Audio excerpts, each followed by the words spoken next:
March 19th. So, why is it so hard today to make people care? And by that, I don't mean reflexively explode, but engage and think to problem solve.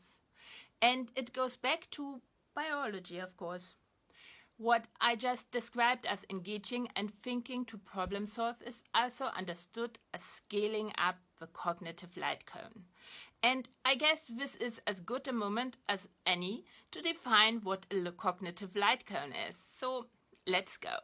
Cognition here is understood as the ability to problem solve.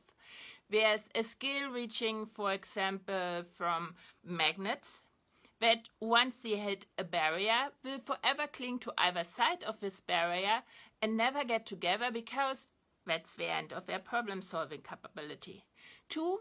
Romeo and Julia, who can even make moves contrary to their goal if it's necessary to eventually get where they want to go.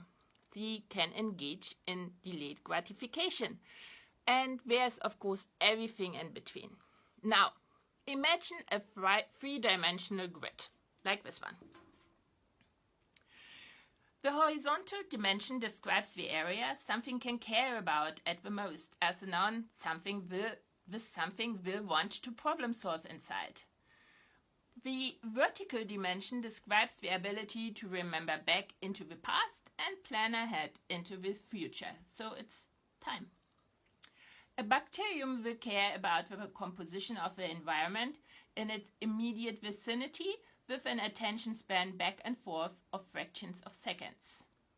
Its cognitive light cone will be very small, here in red, even though there's no scaling to it.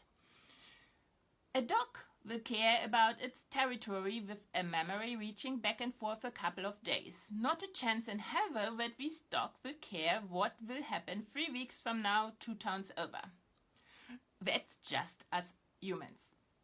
We can care about the sun burning out in a couple of millennia and will pursue even goals that might be unattainable in our lifetime given the right motivation. Dog blue, human green. You see, the light cone becomes bigger. And motivation is exactly what we need to speak about when we want to scale up the cognitive light cone. What regularly must happen when cells become organisms or humans join to become movements. The subunits need to start caring about bigger things for it to work. I tried to sketch this out too. You have human 1, 2, 3, and with their cognitive light cones, and the cognitive light cone of a movement is bigger than that of the 3 humans. But we will speak about the example of a salamander that lost its toe. Its cells now must care that, hey, they lack the right numbers of toes. Not a single individual cell of a salamander even knows what a toe is, let alone how many of them should be there. But the collective does. And guess what? The thing that motivates the cells to regrow the missing toe is stress.